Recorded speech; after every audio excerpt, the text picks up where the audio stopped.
Welcome to the Parking Lot Podcast. On this episode, we're going to talk about Incredibles 2, or as I like to call it, the Fantastic Four movie we needed.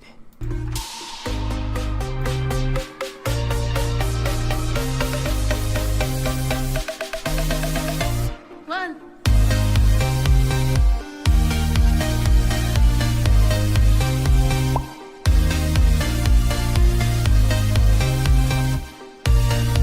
Well, have you ever wondered what other reviewers think and what we think about those reviewers? Well, you're in luck because we're going to be reviewing those reviews. I'm T, and this is Mo. Hey T, today we have a special guest with us, my good friend Kat. Say hi, Kat. Hello, everyone. I said say hi. No, Hi. no. I'm so happy to have Kat here. Do you want to say something about yourself? It is a pleasure. And as T would have said, just thank you for having me on. I'm actually super stoked to actually get on this. And more than that we're talking about Disney movies. So again, thank you. Absolutely. Kat and I do a separate podcast called Film at First Sight, and it's always a blast talking to her about movies, so we had to have her on our podcast, and I'm super excited for that. So let's talk about the movie that everyone's talking about right now, which is Star Wars Mulan. Solo Story. Oh, okay. So, we're not Right? on the same boat. Okay, let's talk about Incredibles 2. The other Disney movie. Okay. Oh yeah, the other one. They delayed that for 2 years. I'm kind of bummed about it. What, Incredibles 2? That's 15 Oh, no. years. Mulan. Oh, are we not doing this joke anymore? We are. I was actually just going to say Infinity War, but there's so many Disney movies. So let's talk about Incredibles 2. It's been a long time since the first one. I think the first one was 2003. So it's been a long time 2004. since then. Yeah. 2004. I don't want to get any angry emails or tweets. Actually, I'd love some angry emails or tweets, but Yes. you know. if you're listening, please send angry tweets towards Mo, not towards me. Towards Mo. Send it to me at Hello Maximed. So we'll put that in the description. Okay, so Mo, what's this movie about? What is this movie about? All right, so The Incredibles 2, written and directed by Brad Bird, who wrote and directed the original Incredibles. So this movie picks up right after the first movie. So the Incredible family are fighting the Underminer, this villain that popped up and wants to drill into a bank in the city. So they defeat him, but the problem is they caused a lot of collateral damage, and superheroes are still illegal. So after they save the day, they still have to go underground. And this is the last time they can go underground. Superheroes are now like outlawed, and the government's not even supporting them anymore. And then, so when the super family is like really down in their luck, these two rich media moguls approach them, and I think their names are, let's see here. I was gonna say Bob Odenkirk and the lady from Get Out. Yes. Oh, is it her? Yeah. Oh, Which makes the hypnosis thing like Catherine really. Keener. Yeah. Oh, she's the mom. She's a hypnotist. By the way, on a side note, this is going to be complete spoilers. So if you haven't seen the movie, and you're afraid of missing out on a really obvious spoiler, something that's really obvious in the movie, you could stop now. But so she's one of the media moguls. She is the brother of Winston Dever. Her name is Evelyn Dever, which I never realized till I looked this up.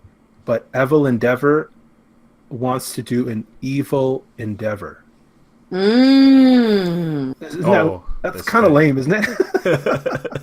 We didn't know she was the villain before. Yeah, exactly, right? So anyway, these two rich media moguls, they offer to help them. They're like, we want to change the perception of superheroes, to change the laws. And because they want one superhero to be their ambassador, they choose Elastigirl because she causes a lot less damage than Mr. Incredible. So Elastigirl actually goes out and becomes a hero. And to support her, Mr. Incredible has to stay home and deal with the kids, which he's not too thrilled about. And there's this new villain named Screen Slaver who can like hypnotize people through any screen. and Elastigirl is fighting this guy. She finally catches him. She figures out who he is. Surprise, surprise! It's Evil Endeavor, and then Evil Endeavor hypnotizes all of the adults, and then the kids have to help save the adults on a boat in the middle of the right next to the city, and they have to stop this boat from crashing into the shore of the city. And Which I fell asleep through, FYI. Whoa. oh, Whoa. yes. I Yes. know, like, this is just a disclaimer. I'm pretty sure I fell asleep for 5 minutes near the end. Oh my God. Oh man. I'm the worst. Those were So the that's- great parts. The end. Yeah. No, that's her review of the movie. I fell asleep at the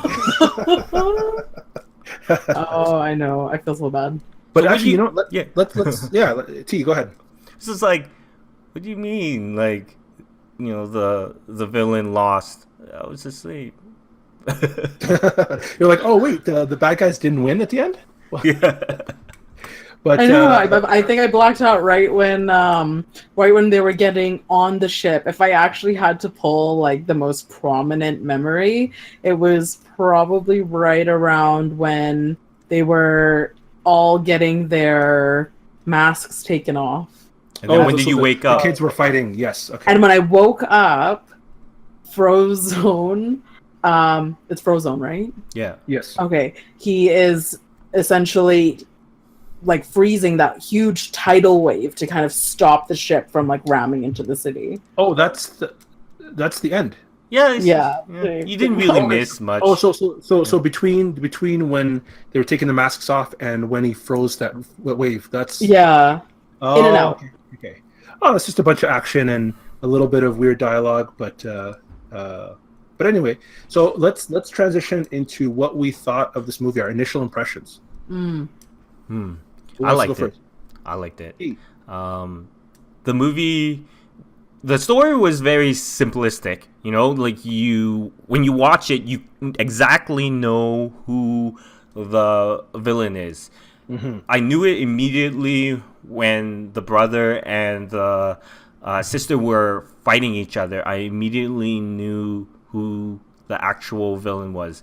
And the story wasn't like the greatest, but I enjoyed all the action scenes, the in-betweens, like the interactions between the whole family member, how the dad is actually dealing with the fact that has to take care of the kids instead of doing superhero things.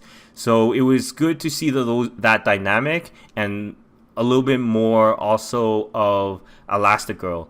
And I feel that in this movie, if we saw too much of Mr. Incredible doing something, then it would be almost the exact same thing as the first. And I kind of liked how they changed it up and had Elastigirl be the main kind of superhero in this movie. I What do you agree. think? Yeah. Right on. And Kat, what are your thoughts? I will add to that, given the fact that we had a lot of dynamic female representation from, of course, a really empowered protagonist being Elastigirl, and actually Edna's sort of little arc there, if you'd even call it an arc, of her being this super kind of independent, high society woman who is just, I don't know, she has a lot of nerve, and then for her to soften her on Jack, it was a very grandmotherly sort of role. And then, of course, showing Evil, well, I can't not say Evil Endeavor now, but Evelyn, watching her just be this all-around, all around villain, I think. Mm-hmm. No, yeah, like I think you guys liked it a lot more than I did. Not to say that I didn't like it, but it had a very high bar. Incredibles, the first one, was such an amazing movie. It is actually one of my favorite movies of all time. It's in that, if we were just talking about superhero movies, it's in that top echelon of superhero movies. Like I put it with Avengers 1, Winter Soldier, and The Dark Knight. So that's the company that movie keeps. Whoa. In my mind, right? So I love that movie so much, and it's so perfect that if you're gonna follow up it especially if you're going to follow up like seconds after the last one ended, and you're going to pretty much try to capture the same type of themes, you better bring it. And I totally did not think that they brought it, except when it came to the action scenes and the animation. That was incredible. Right? I have to totally just kind of blop about that, because Amazing. normally when you're watching an animated movie, there's a part of you that's not heavily invested or keeps you on your seat, just because it is from the jump off, like all imaginary. But this movie literally had me going like, oh my god, like freaking out for this digitally animated character that nothing is happening like in real life to, and you're not necessarily... You bought it, right? Yeah, I totally bought it. Out of it by some weird animation thing or some limitation. It was just you bought everything. But I felt the same way in the first one. Like if this movie did anything right, it's the amazing animation, the creative use of powers. I'll say it. Nobody uses superpowers like Incredible movies. Oh yeah, so inventive, so like, and what T was saying is definitely true. The fact that now they get to focus more on Elastigirl, we get to see a lot more of her, like the the Elasticycle. That was fantastic. Oh yes, that entire scene. That entire scene, I love how she like can sneak into place by sticking her hand under the door, like. So many really, and the way she just maneuvered around the city, gliding on her bike, like so cool. Like you think she's not as strong because you're thinking like, oh, like what's her strength? And like just the way that she just like the physics of her own body is what makes her strong. And it's kind of cool because that's really what you're thinking when you're comparing to the strength of Mr. Incredible. Like, oh, he could stop a train. Like you just have to just jump in front of it. Yeah, I just like how like she can elongate herself. Like there are a lot of comics and with stretchy superheroes, right? Susan Storm and Mr. Elastic from DC. So there's a lot of different superheroes, and I felt like they did it right. Like I felt I didn't have a problem at all with Elastigirl, and it was just perfect how they imagined, if she was riding a bike and there's something in between, she would just elongate herself, and it was perfect. It was believable. It was believable. It was compelling. The way they directed it too, like Incredibles does this really well, where like they'd be running down a hall and the camera follows them, and like it's like a tight area, and the camera just like kind of turns, and then you see them kind of running from behind. Like the way the angles work, you can follow exactly all the action, even though it's moving very fast. And I love how the characters move. My favorite thing is just see Dash running in both the first and this one, right? Yes. Best running effect of any speedster in any movie, and they didn't really do an effect like like they don't have lightning like Flash, they don't have slow motion like Quicksilver. It's just he's just running, and he looks the best out of all of them. Oh man, have you actually watched the Flash's running in the TV show? It's horrendous. Oh, okay. Horrendous. What about the movies, man? Oh. When Andrew Miller does that weird like arm flailing run? I don't understand. Like, what's going through his mind? Like, you know what? I'm gonna run like this because you know what? Usain Bolt runs like. No, he does not. He doesn't run like that. Like, it's not natural. And I'm like, why? Like, what goes through your brain? You're like, I'm gonna run and I'm gonna sway my arm like a fish. That's what. Fish. Yeah, sway your arm like a fish sways its arms. Like a fish runs to the sea. Yeah. Like a fish runs to the sea.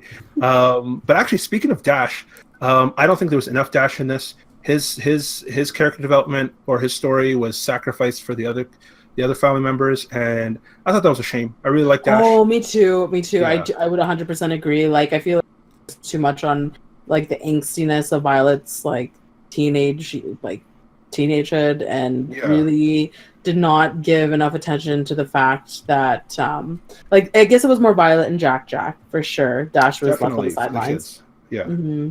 And I like Violet. I wouldn't want to minimize. It's just I feel sad because I like Dash. Dash. I was going to call him Jack, and Dash. Dash And, dash.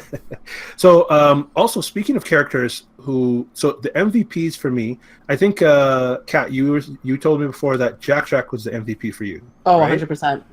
T, who was your 100%. favorite character in the movie?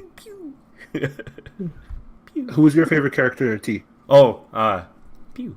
My favorite character is it's got to be I like Mr. Incredible, but Jack Jack is really good too because he was very comedic and Oh yeah, they his fight with the squirrel. Yeah. The raccoon, yeah. That was a crazy fight. Well, MVP raccoon.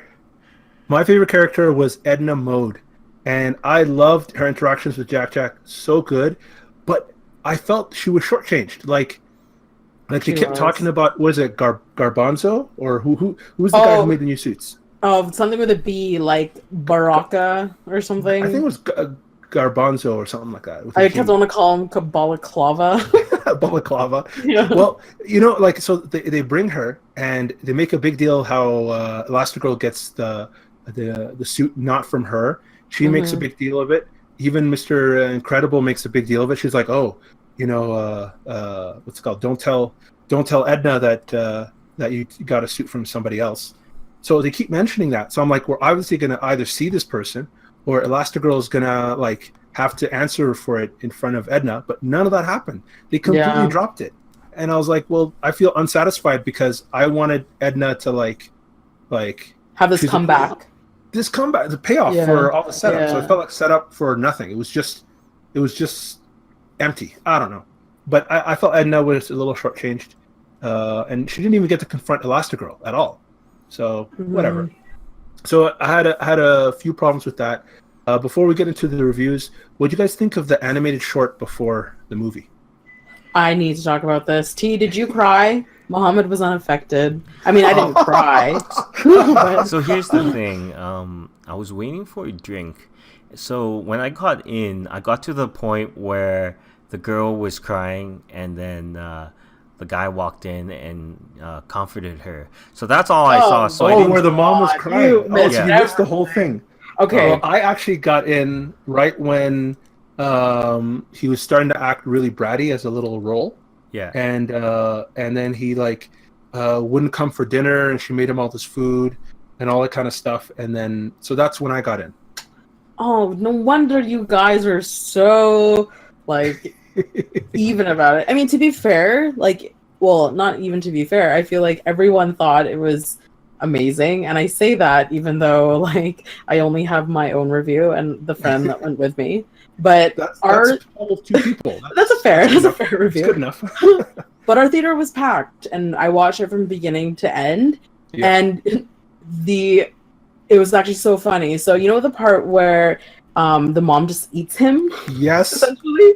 T didn't see that, but yes. Oh, T didn't see it. Okay, T, you have to try to find it and rewatch it. Like, so there's a part, spoiler alert, the mom essentially eats what is basically her son. And the whole audience is sort of just like quiet and sort of like sort of a gasp. And all you hear is this tiny, what? And the whole theater just like died laughing because we're all thinking it like, what is she doing? And we laughed so hard. So same definitely thing happened to us. Same thing happened to us. We're like, okay, why does he look like a dumpling or whatever, right? Like, why does he look like food? And then we're like, okay, so this is kind of a funny thing. And then she just grabs him and eats him. And I was like, what? I was with my little brother. We looked at each other. We're like, what the hell is going on? And then I think we had checked out at that moment. So when the kid comes and comforts his mom, and you realize that like it was like a dream or something, right? Well, like, hey, it's like this is I don't know why, but it resonated with me, and that's because did something happen at the beginning that justifies this, or? Okay, maybe I'll explain the beginning. What happens is she's making the little dumplings, and she like it shows her like going through, I wouldn't say intense, but a thorough preparation of the meal. And when she sets it down, Yeah, 9 months of preparation. And when she sets it down in front of her husband basically just like shoves like the dumplings in his mouth and walks off for work. And then all of a sudden, as she's eating, that's when this little dumpling comes to life. I want to call it like a bun, but it seems like a dumpling. Yeah, it's a bao. Like we eat it a lot in like Vietnamese.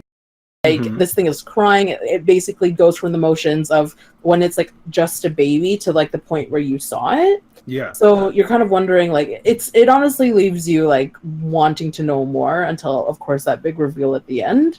But when she eats the kid, there was like a click, like a aha moment for me, because I don't know whether or not it's just like me and my Asian background, but it's kind of like the times my mom has ever said to me, like, oh, like I wish I just killed you before you were born. Like, just out of pure anger, like just something like, you know, or like when my brother wanted to move out, my mom was like, fine, move out. Like, she took it so personally, like, you know, like just go, like never come back. Like, okay. So long story short, I found that a lot of friends of mine who are Asian as well kind of got it. They're like, I get why she'd eat him, and it's just this weird metaphor. Or yeah, like, does that sound weird? Or like, T, No, can you relate? Yes, like every single time, like I say like, oh, I want to move out. She'll be like, you know what? You just move out, never come back. You know, and the thing is, it's just with Asian families, that's just how things are, right? And if you're not raised in an Asian family or raised like that, then you're not gonna kind of understand, because like most kids when they turn 18, they're just gonna like, you know, oh, I want to move out, I want to be independent. Where in Asian families, they want you to stay, they want you to, you know, get your footing, get a job, make money, they're worried about and then take care of them, right? So and in a way, is kind of being like, ungrateful. Yeah, it's right. Yeah. So like a lot of people just don't understand it if, you know, they haven't been raised that way, you know, like yeah.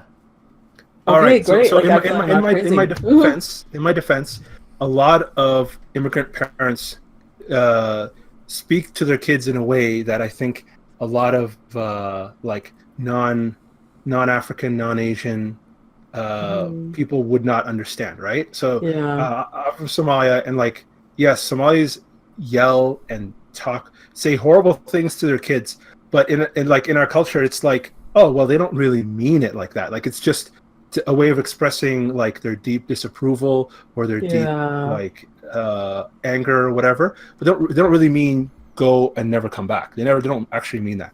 So I totally understand that, but I think me and my little brother were just so shocked.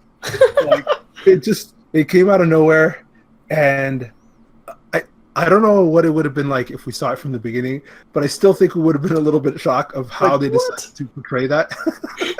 but I'm glad that it resonated with you guys, right? Because that's cool. Because now we get to examine how people in different cultures view the same piece of media, right? Yeah. Like, for example, can you explain to me this grounded means? I don't know what that means. Go to your room where your games and all the stuff that you love are, you know? Yeah. Go to your room where you can like sleep, you know? Yes. Oh. My parents never grounded me in my whole life. I don't know what grounding, like, I don't think it makes sense to our family either. It's like, if you're in trouble, you're gonna get a beating, or you're gonna like something. Yeah, you're gonna get the full punishment right out front. We're not dragging this out. You can't go out with your friends or something like that, but it's not like sit in your room and don't go to the rest of the house. That's weird, you know. Exactly. Yeah. But cleaning is your punishment. Go clean. Anyway, we have a lot to say about that. Shall we jump into some of the reviews that we want to discuss? Oh yeah, let's do it. All right, so what we like to do is look at some reviewers and see online reviewers, video or articles, and kind of see what their opinion was and see if we agree with them. Like, do we think they're on the right track, or do we really disagree? And because we have varying views on this movie, I'm looking forward to this. So the first one here is actually from a YouTube video. This is by Chris Hartwell on his show called The Heartbeat. So his quote here, he says, "Having Bob at home this time means that Elastigirl was the one out fighting crime, which gives us a lot of very visually distinct action sequences from the first go-around." And he also said, "If you're a fan of Jack Jack, you will likely find it hard not to adore this film to bits." So what do you guys... Yes. I think we all kind of agree on that, right? Yeah. Jack Jack, like, immediately when you saw Jack Jack fight that raccoon, it was just funny. Like, you were laughing, you felt, in your heart, you felt, like watching a little puppy, run around. Like, it was very cute. It was something that the first one didn't have as much, and this one, it had a little bit more, and I enjoyed it. I felt very happy, very, like, kiddish, like, watching something like that. So, like, for me, I loved it. Like, I loved the fact of what they were portraying, with Jack Jack and Elastigirl. Absolutely. Yeah, I would have to agree.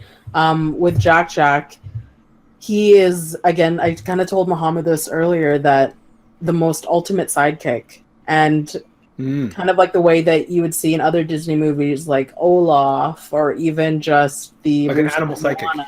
Like an animal sidekick that just had.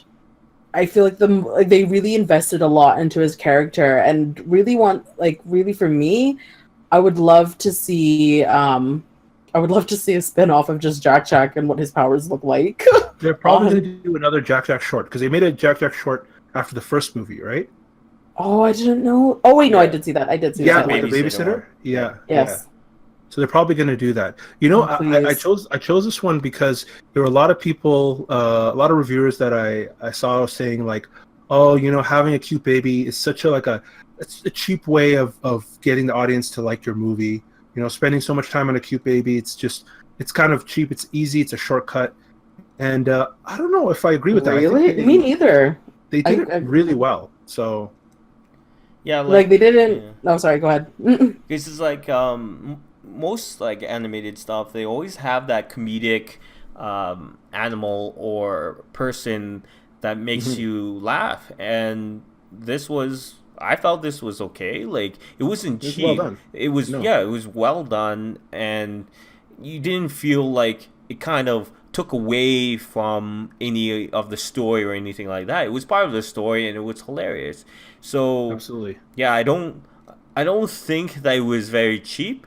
Like, if it was cheap, there are cheap side characters, but I don't think this was it. Not at all. And if you're being really cynical, then you could say, oh, this baby has like 17 superpowers. That means they can sell 17 different toys of this kid, right? Ooh. Collectible toys. And then they have the Elasticycle, then they have the, what's it called? The Incredimobile, right? And they have like the drill, and they'll have like the boat. So it's like, it's a movie made for toys. And while I don't disagree with that, I don't think it cheapens the movie in any way, right? Like, all those things are really cool and whatever, so they can make toys. I mean, you gotta, like, Batman is the most toy-friendly, Batman and Spider-Man are the most toy-friendly properties, and no one's like, oh, we don't want to have a Batmobile in this movie, right? True.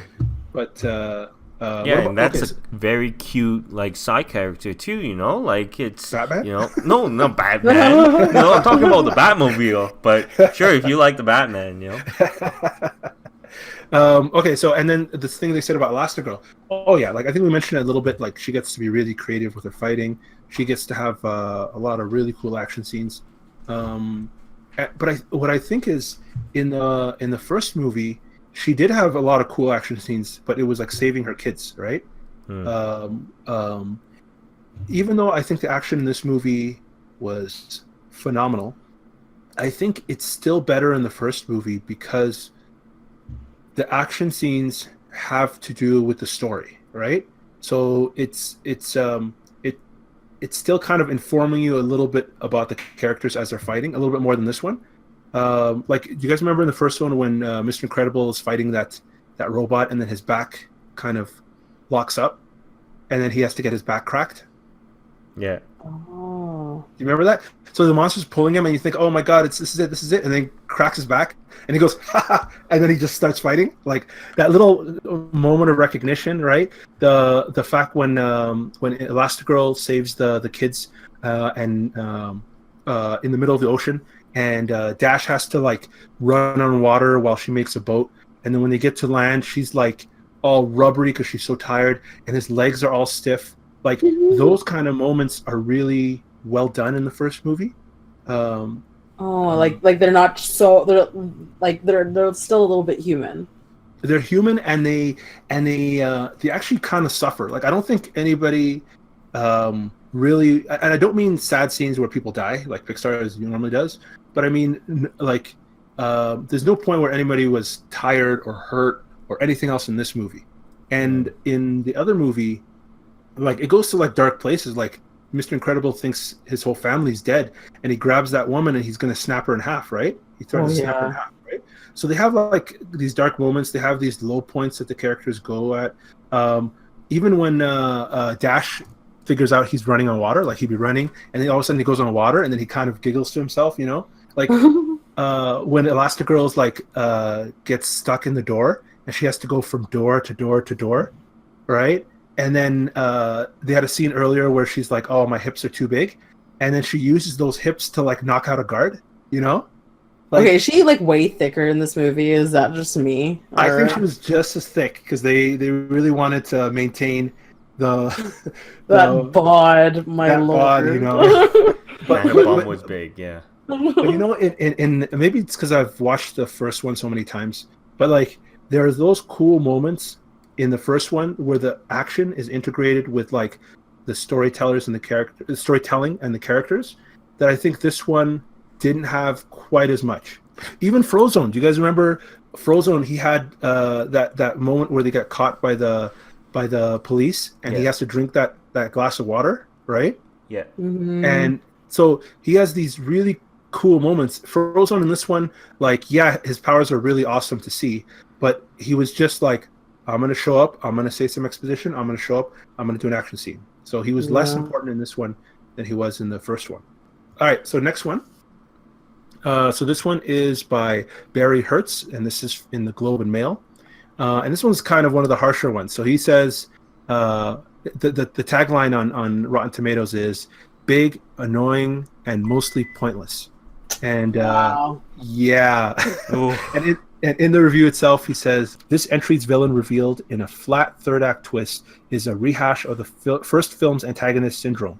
Another average human who believes that superpowered folk have no place lording their gifts over the world." So, what do you guys think of that? I feel like it's a little different because the first one, you see a guy who is like, you know, has fandom. You know, he loves superheroes, and he changes, and he hates superheroes, right? He goes to the extreme of fandom, where if you take a look at this one, he, you know, like, she resents heroes because of an event, right? So she doesn't worship heroes as the brother does. The brother, you know, an event happens to his father, and he doesn't blame those superheroes. He blames as you said earlier, like he, you know, says it's, you know, the government's fault.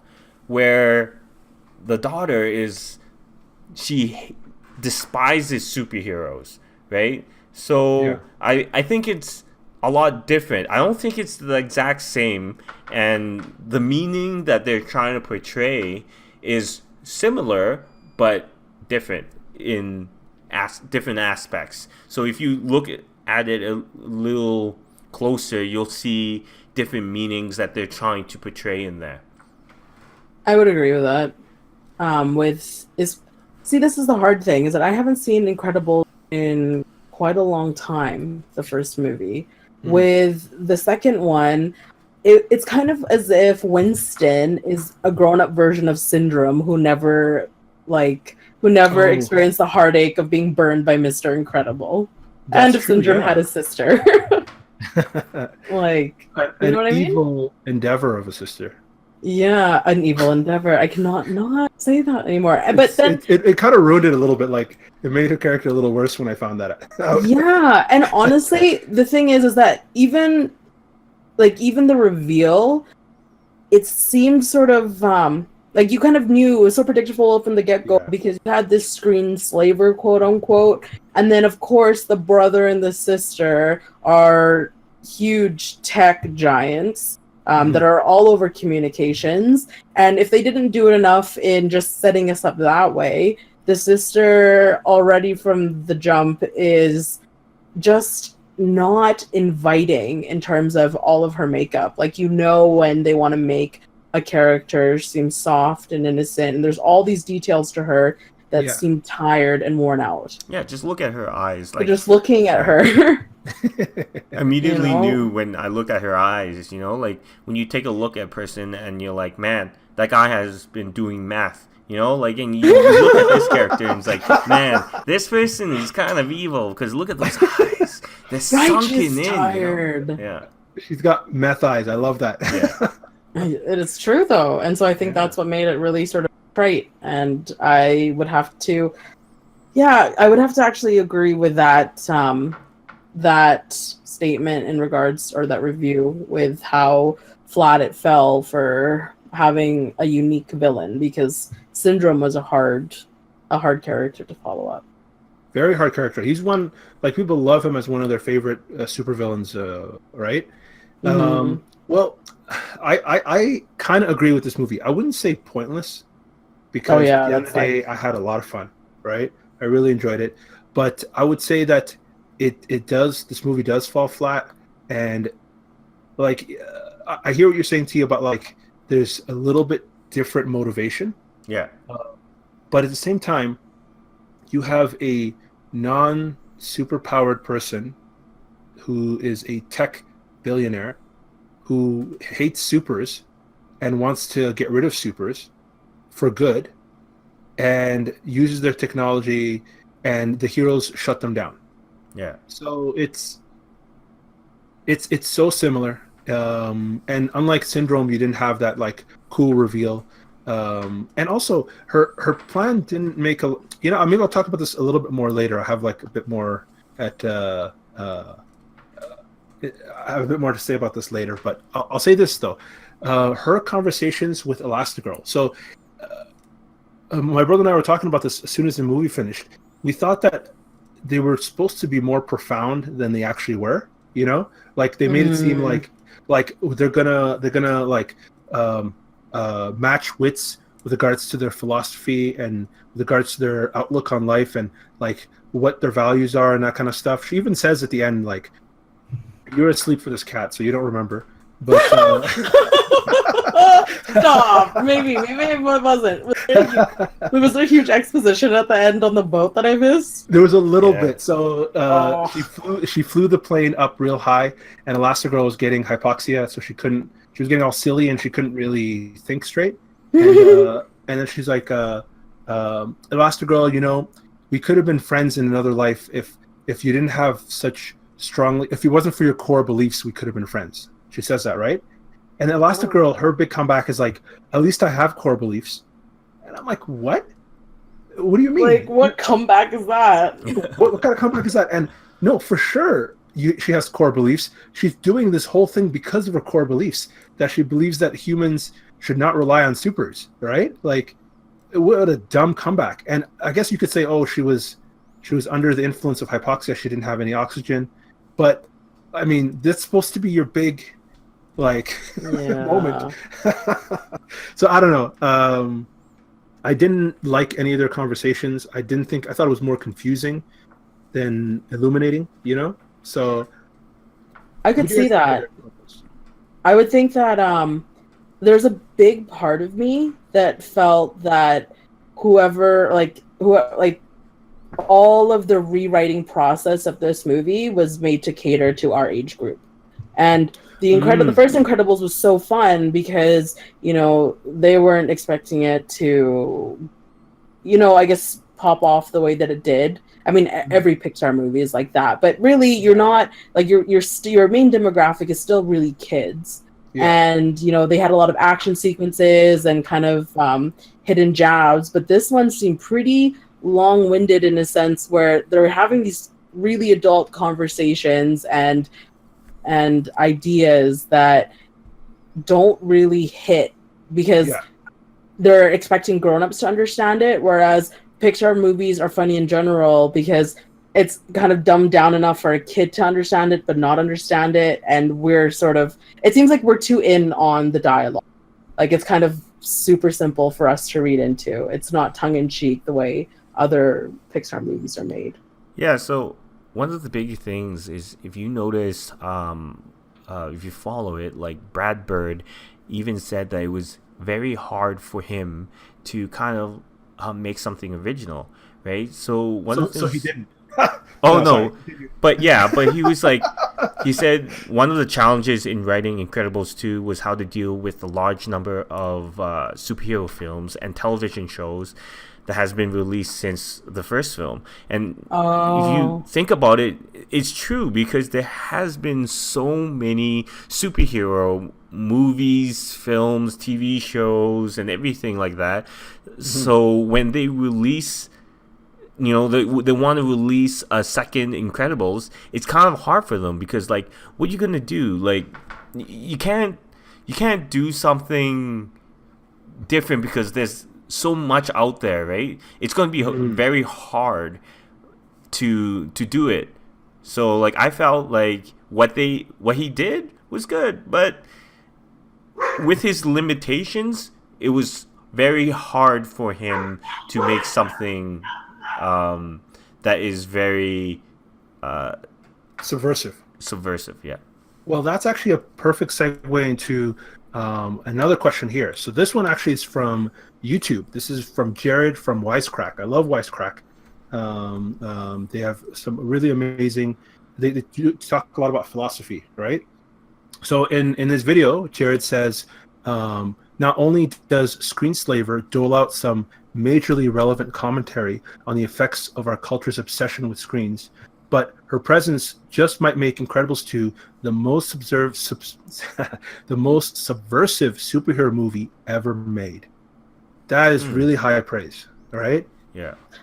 But I would have to agree with that for sure. Like, with the expound on that, because I yeah. totally disagree, and I usually don't disagree this hard with Wisecrack.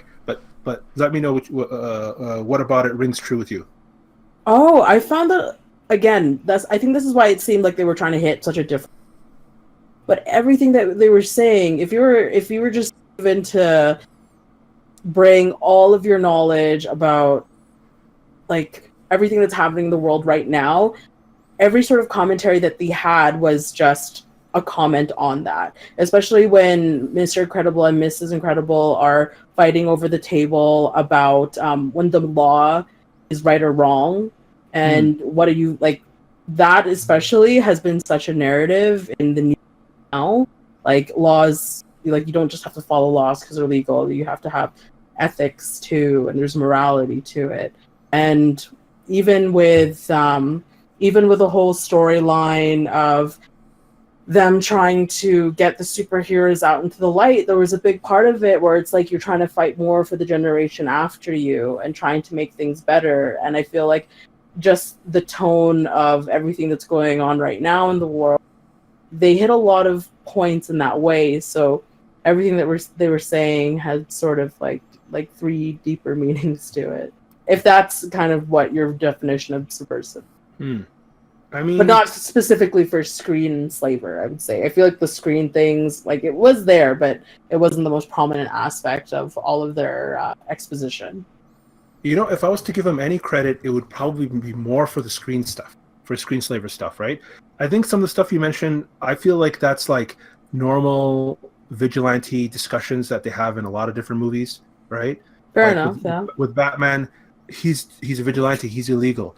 You know what? He's not the hero that we deserve. He's the hero we, like they play on that angle a lot, and I think the reason Wisecrack is giving them more credit for the Screenslaver is more for the ideas that Screenslaver puts forth, right? Like, the idea behind the movie is kind of interesting and kind of cool.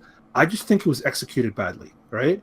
Like there were probably some good ideas there, but just they didn't do anything with them, which is my disappointment. But what do you think, T? Yeah, like I do agree with that.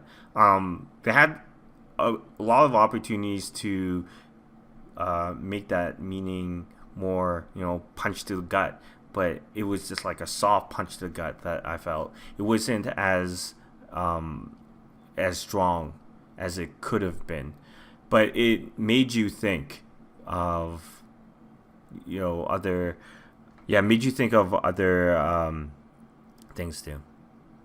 But I mean, some of my issues with this is, so you have Screenslaver, you have Evil Endeavor, and so there's an idea of the fact that screens control us, and like everyone's obsessed with their TV, with their phone screens, TV screens, and all that kind of stuff. And they talk about media and perception. So there's like a grain of really cool stuff in there, right? Yeah. But they have a character who is executed badly. All her dialogue is kind of clumsy. Like it's not really making me believe her or really like understand her point really that much. She's got like, I would say, weak motivations, because like the whole thing about her parents could have gone to the safe room, like that doesn't even make any sense to me. If a robber comes into the same house, you're gonna go on a phone and gonna call Gazerbeam, who's like Cyclops. So how quickly is Cyclops gonna get to your house? Yeah. Right?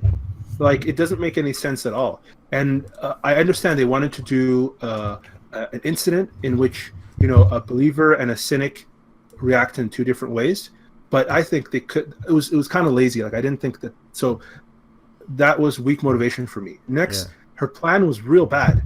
Like she wants to make supers illegal, so she helps her brother make them legal.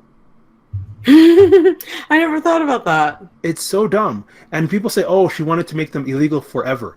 So she can control people with screens, and which is like, it's a really powerful ability. I can understand why they want to tone it down a little bit. But so she helps her brother. She does all this work to make them legal, so that then she can control them, and then they can say some nasty stuff and do some nasty stuff, and then be illegal forever. I'll be honest, they were already on their way to staying illegal forever with how the Incredibles totally messed up that city with the right, and the humans' argument made too much sense for the superheroes to justify themselves. Like they said, remember when the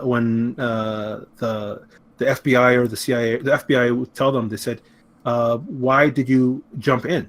This bank has insurance, and you did a lot more damage than the Underminer did. They said, you want me to just do nothing? They're like, yeah. Like, if you did nothing, like, things would be a lot better. And that was a really powerful argument, because he's right. Yeah. And nothing in the movie proved that wrong. Like okay, so I'm sorry I'm going on a little bit of a rant here, right? But Brad Bird has this really strong objectivism angle to all of his movies, especially the Incredible movies, where it's about the superheroes are genetically inherently better than non-superheroes, and because they're inherently better, they should be able to express their specialness and not really fall into mediocrity, right? Yeah. You guys felt that a lot in the first movie, right? Yes. And like the biggest punishment for Mr. Incredible was having a desk job, desk job, helping people who not exactly helping people, but just kind of a mediocre corporate job, and having this weak little person yell at him, even though he can grab him and throw him across 4 walls, which is what he did, right? In that first movie. Now, this movie continues that. So you have all the humans that like the superheroes and say the superheroes should be like humans should be in the background and superheroes should be in the forefront, are like the good guys. And anybody who disagrees with that is the bad guy. Buddy's the bad guy in the first one, and Evelyn's the bad girl in this one. So they're always people who disagree with the supers, and like you know what I mean? Like they're the ideology behind it is a little bad. And No, I that's don't true. I don't always have to agree with movies. Like I was fully aware of that in Incredibles 1, and I still consider it one of my favorite movies of all time because it may be a weird philosophy, but they executed it well.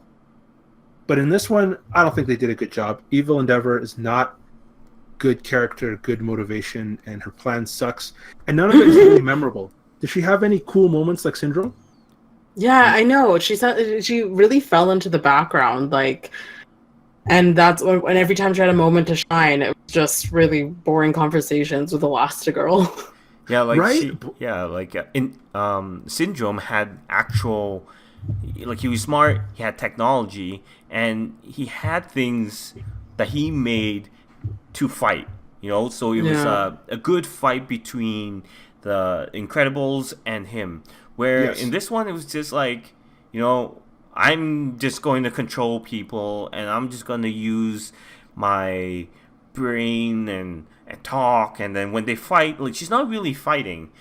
She's using advantages to kind of win.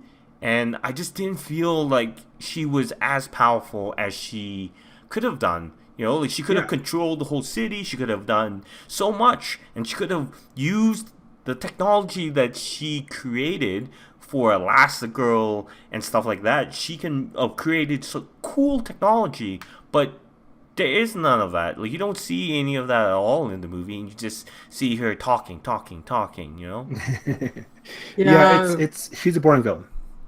she really was. And did you feel like there was they did that on purpose to kind of make sure that all of the other superheroes they were bringing in had like just stood out more? Like I felt that they were really just trying to facilitate this whole superhero fandom so that you can meet all of these other superheroes, and that the villain just kind of fell into the background. You know what? Actually, I think you have a point there, and that segues perfectly into our last review here. You guys are doing real good with the segues. I don't know if you're planning this, but so our last one here is from Comic Book Resource by Ronaldo Matadine.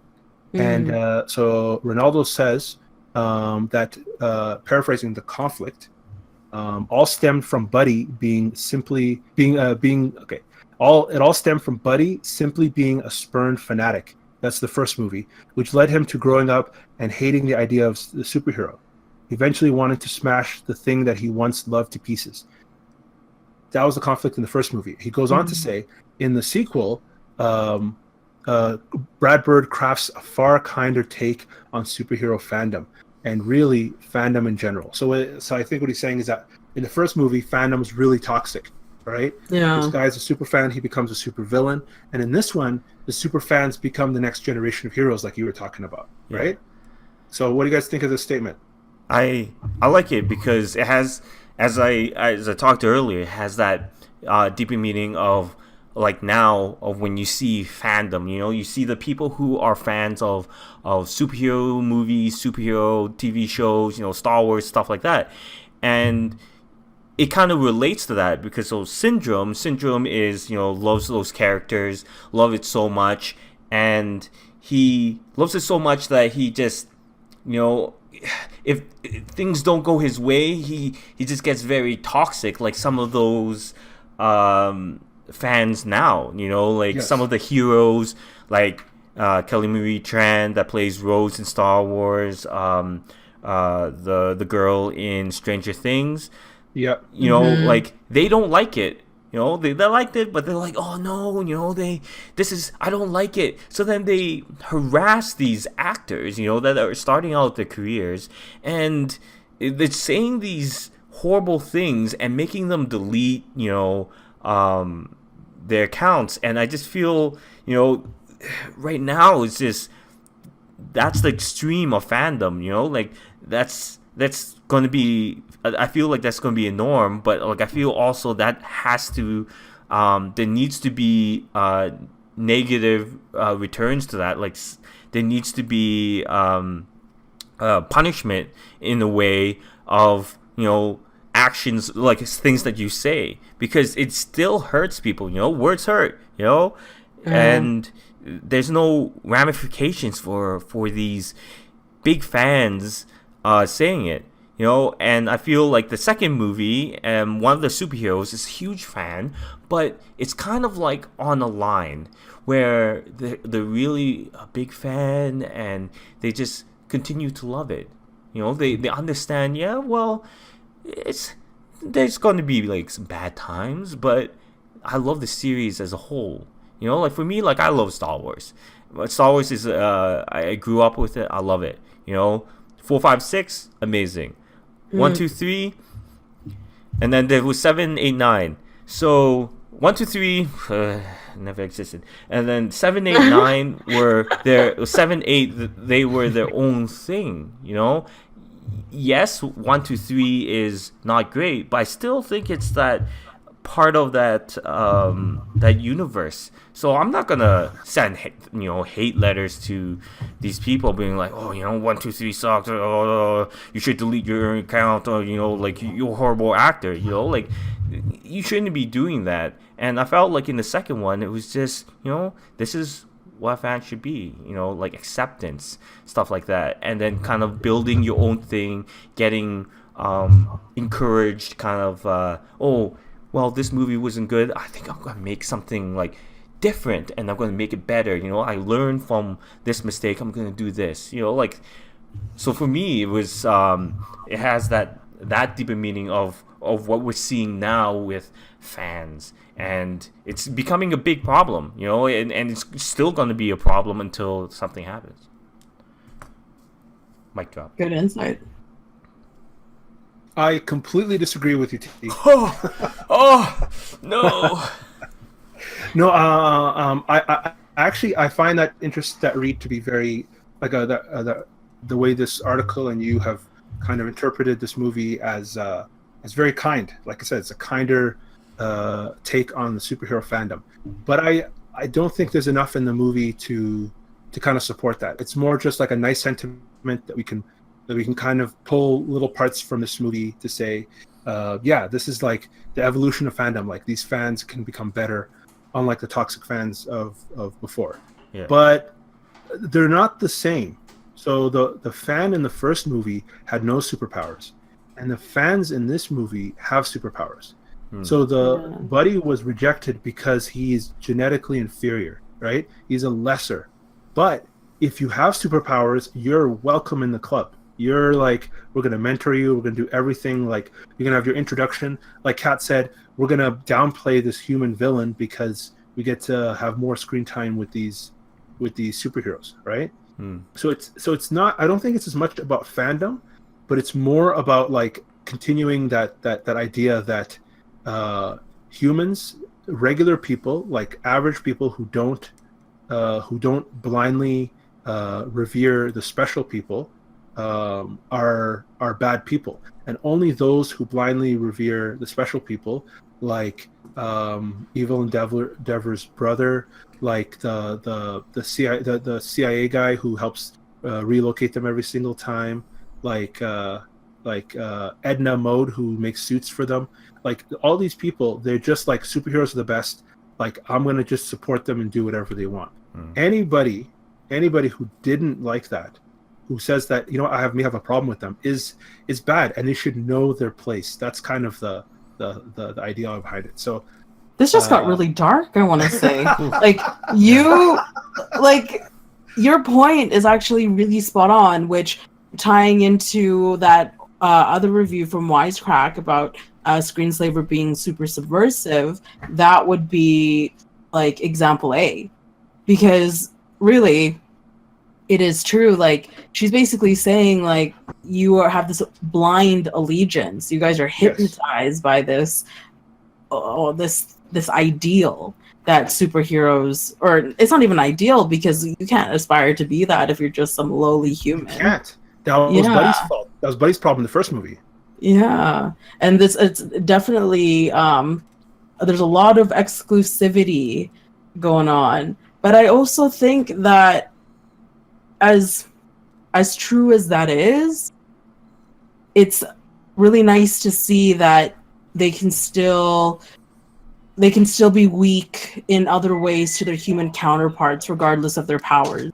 Because you see that a lot with Violet. Violet's superhero, again, going through whatever awkward phase that she's in, Yeah. but she's still crippled by, just regular human interactions. And in the same way that these superheroes will still fall prey to regular humans who are just thinking outside of the box.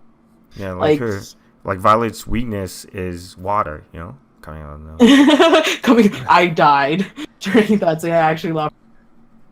It's I don't know, like yeah, the superheroes are still technically like humans, but I think it's more about how like the characters treat them.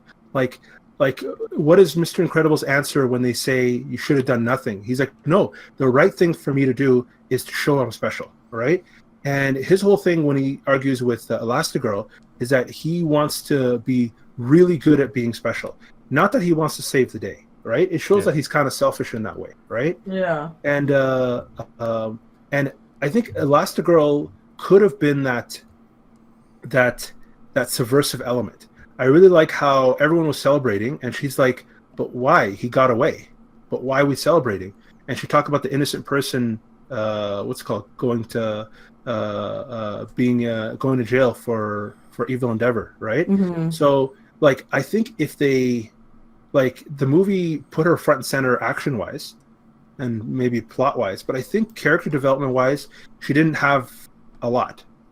She got to express herself a little bit at the beginning, but then I think the third act of this movie dropped all the character development for both the parents, didn't it? Because the dad and the mom are dealing with two separate things, and then by the time it gets to the third act, instead of actually confronting those things, like he didn't really have a moment where he had to confront his responsibility with the kids. Really, I don't think so. Right? He just kind of woke up one day and became a better dad. Right? Yeah, that's actually sort of true. And then Violet sort of like, yeah, I would 100% agree with that. Elastigirl, she didn't really overcome anything. They took the goggles off her later, and then she had an action scene. Right? Mm-hmm. So the third act of this movie kind of didn't, and if they could have been, Elastigirl specifically could have been that kind of nice little punch to, wait, like this whole thing, everything we're doing is just this love of superherodom when really we're supposed to help people. But no, it didn't end up being that way. It's just we're special and we deserve to be special. And by the way, I know. Wow, this movie is really messy. Like I've actually just. Everything is like I did not write any kind of winging it at this point, but as my brain is like flashing back to all of these different parts of the movie, I'm like, oh my god, this movie didn't work. Like this movie worked like as sort of an action packed it's a funny action comedy. It was a funny action comedy, but at the end of the day what we had was like probably 25 really good small short scenes. Like you split it all up and it's just a bunch of different scenes, like really good scenes that don't work well as a storyline. No, you know what? I think you hit the nail on the head. It's not a tight script, and the reason I'm scrutinizing this much is because look at the pedigree, right? Like the first one was so tight, like amazing, and everything pays off, and all the action scenes have moments, and all the characters have amazing little moments and stuff like that. And if they had T, what do you think? If they had moved this movie to be like 15 years in the future, or 5 years in the future, the kids were teenagers. The Dash was a teenager, and Jack was with their age now, right? He was like 6 or 7. I thought that would be a little bit better if they actually moved it a little to the front. Then you're gonna actually have those interactions. Why is going to be having a girlfriend? Dash is going to be going through school because he's a little younger than Violet. So and then Jack is kind of like going through and learning his powers. So. But it's not going to be cute, I think that they want to keep it because of Jack being cute. They want to keep it cute. They wanted to 100% capitalize on the nostalgia of the first one. But wouldn't they have skipped over all of the superheroes coming back, right? Yeah. Like the superheroes could have been just back, and they could have been dealing with that, right? And then Evil Endeavor could have had like something to say because superheroes are back and she wants to get rid of them, right? Even though I don't like the idea of another billionaire that tricks them into doing missions and ends up that they're the bad guy. You know, like don't do that again. Like, and I saw one reviewer talking about how like, wait, like you fell for this again? Like a month ago this happened to you, and another billionaire comes to you a month later, and you fall for the same thing again. Yeah. You're real dumb. That's actually really true. You know what? Actually, Yeah. Kate, if I remember the first one correctly, it had a little bit of a Spy Kids twist to it, right? Like the kids come and Mhm. say parents. Yes. Okay, so I was Same about as to this. say, I was like, yeah, I would say I was gonna be like, oh, if they really focused on that. But I'm trying to think of all the ways that this movie just could have been better. So many And ways. honestly, I feel like they honestly danced a really fine line, because you're already too far, like from the original. Like people are wanting to, like they're begging to see the Incredible family. So you kind of you struggle with being able to incorporate all of these new characters, because we don't care about these new characters. We've been waiting for these 14 years. So Yeah. there's that one dilemma of it, because that would have really aided the storyline if we got to really jump into like all these different powers, but we don't. We only get like a little taste. And then again, if you had to jump on that Spy Kids sort of narrative again, overplayed.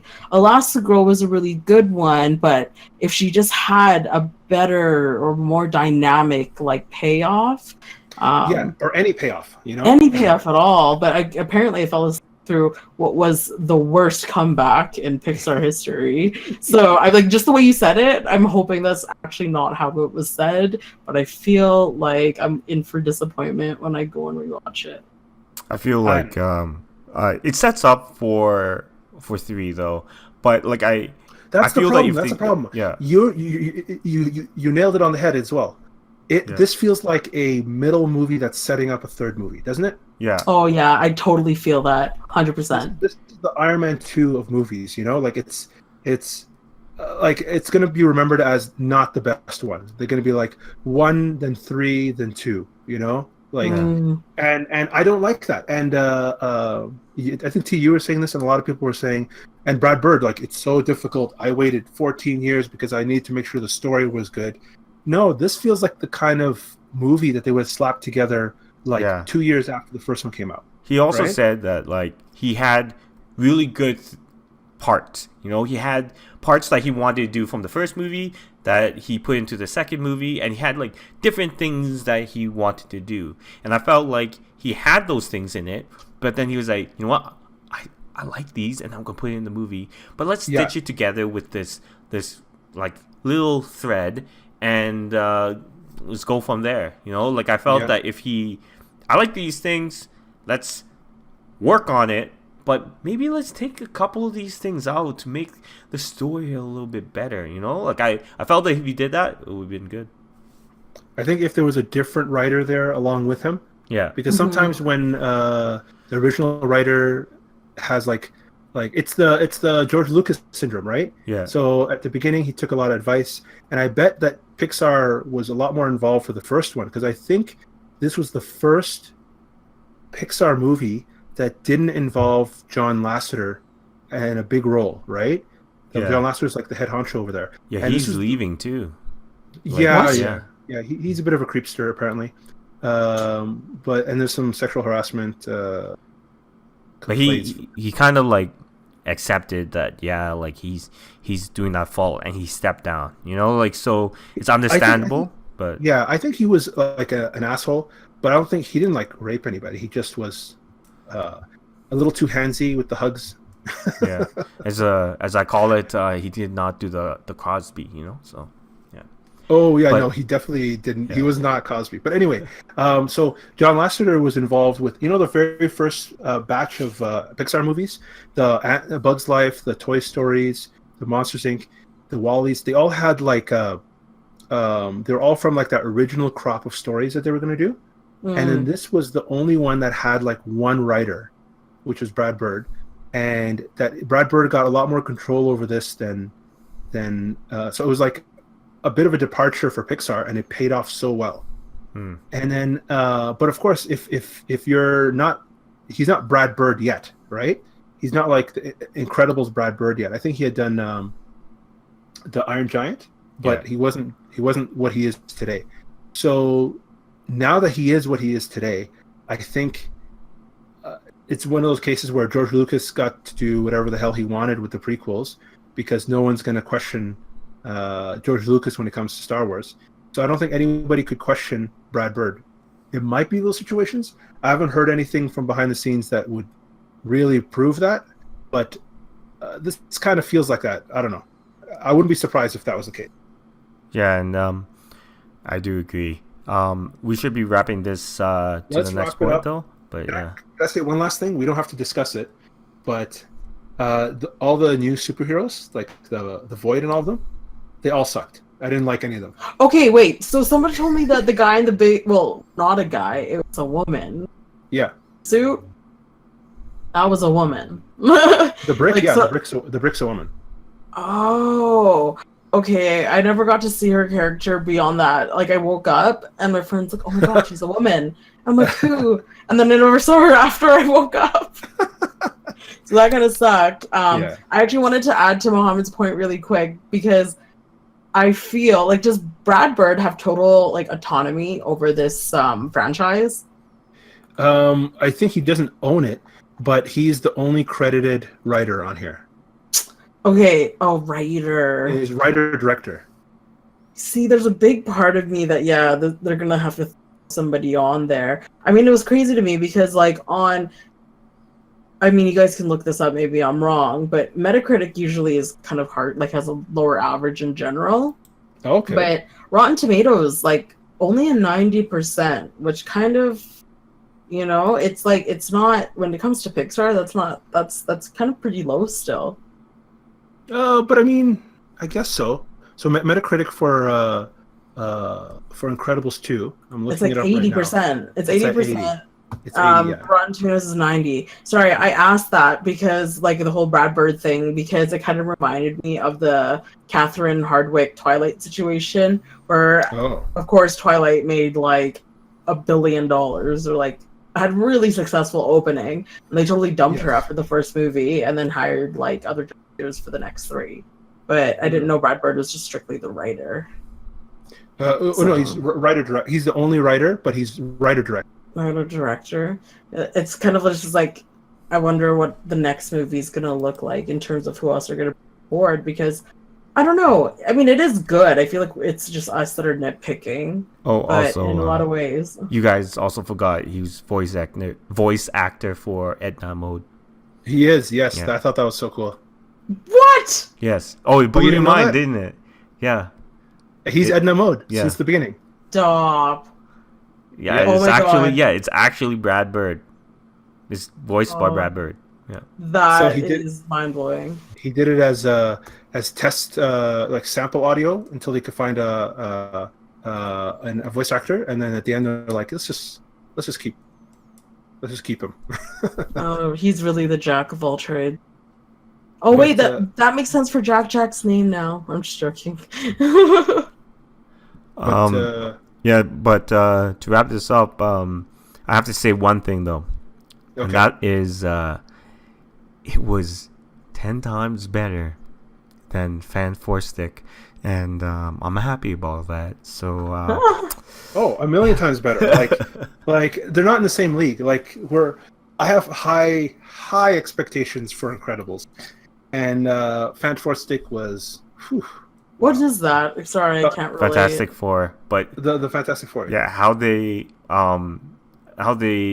advertised it, which it was like Fan and then Four. And The then A in stick. Fantastic So it was was, like was Fan the Four Stick, but it's a Fantastic Oh my- Four movie.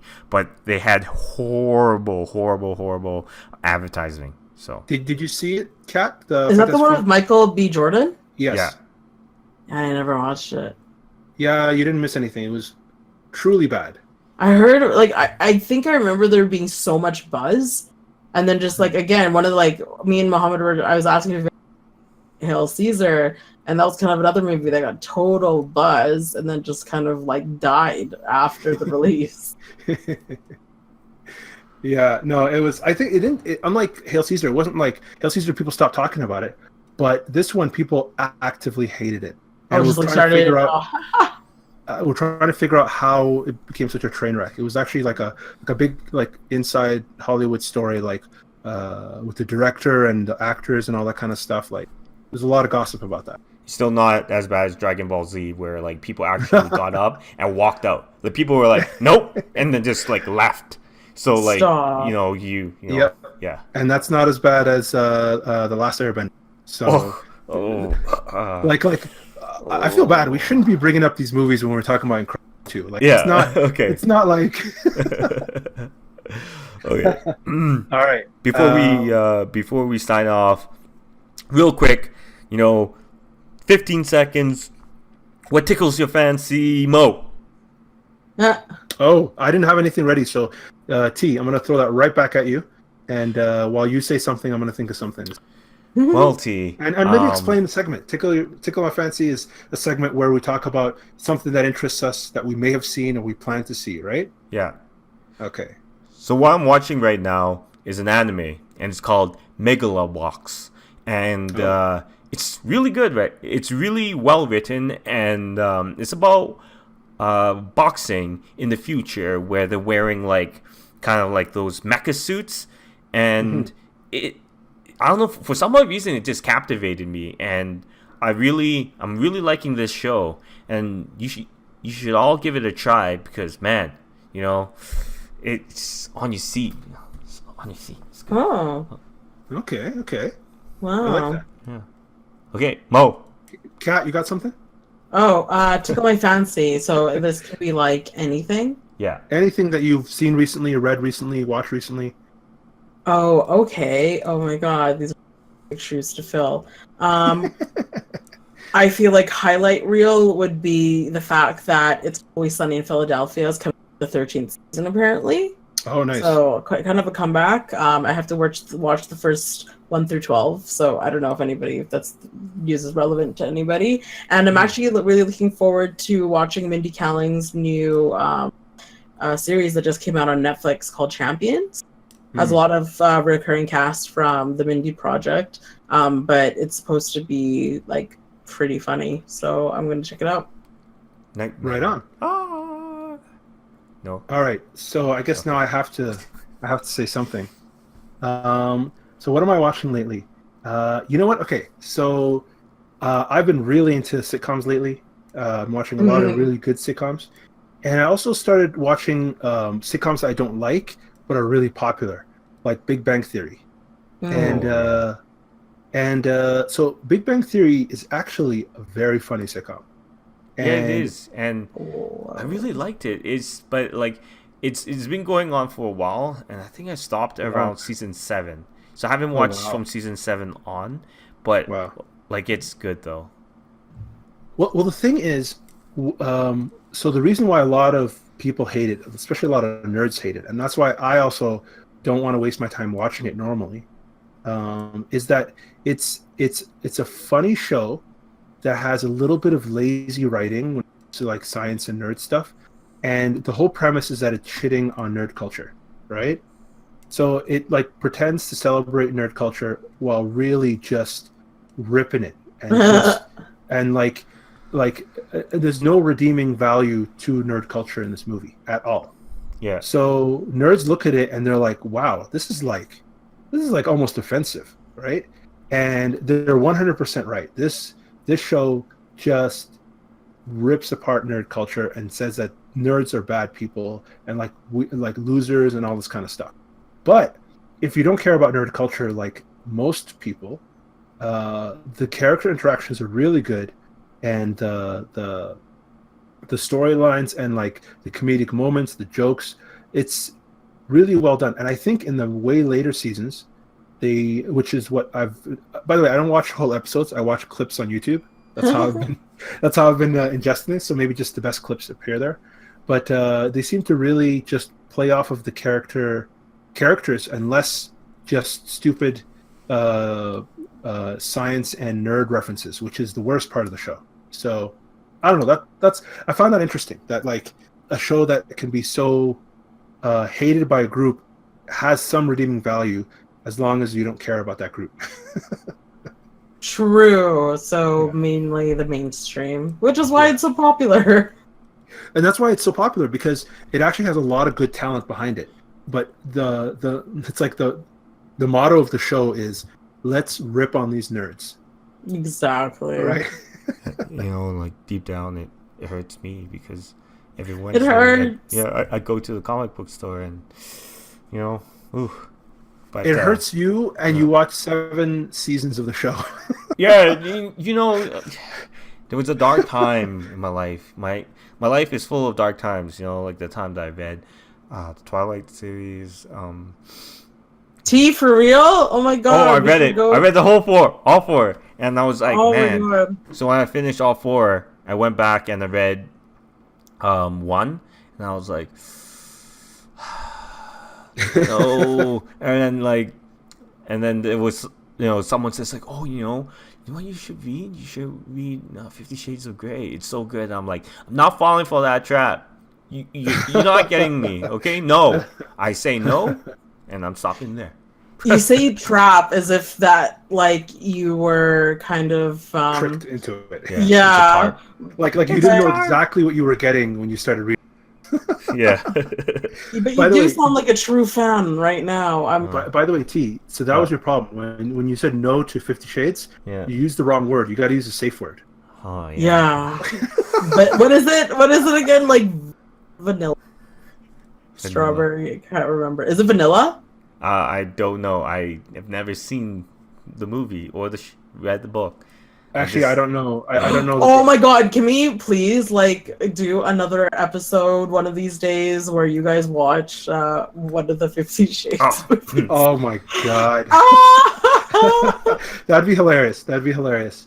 You know Okay. what? Well, that's a good idea. We definitely have to bring Kat back on. This was so much fun. Yeah. Thank Oh you for yeah, coming. this is a blast. Thanks, guys. Yeah, and thanks for listening, guys. And if you really like listening to us talk, you can also find some of our previous episodes. Don't listen to the first 2, but other than that, like if you like listening to us, you can find us on YouTube at Parking Lot Podcast, and on iTunes at Parking Lot Podcast. And if you look up Hello Maximed, you can listen to some of the clips that he took from the podcast and put some video to it, and it's very good. If you like it, tell your friends, tell your mother, tell your sister, tell your coworker, tell everybody, because it helps us out make more. That's right. Just highlight videos, and we're on Twitter now. So if you go to what is it, T, again? It's parking lot _pod, right? Yeah. That's our handle on Twitter. And Kat, where can they find you? Oh, well, quick shout out to Film at First Sight. If you guys ever would like to subscribe to that. iTunes, Film at First Sight. Yep. I gotta make us more social media links once I get more than one episode up. Me and Mohammed and who are guests actually get to predict movies after watching it for the first 15 minutes. We come up with pretty wild guesses, as Yes. you will. Our first episode was on Previous Ingrid Goes episode. West. It was. And so that was a lot of fun. And Yeah. Teaser description for the new release of Dragon Tattoo, where Girl I Dragon. guess that there's a bunch of vampire Nazis throughout the movie. Don't give away the Juicy podcast. But, Well, that's juicy. That's juicy enough. Like, people are gonna be like, "What is she on?" Now you And- have to listen. and T, I hope you can join us on that podcast one day. Yeah, I please. will. Yeah, I will have my voice over there sometime. Okay. Just your voice. Yeah, just my voice. Yeah. Okay, so it was good talking, and signing off. See you guys. Later Bye. days.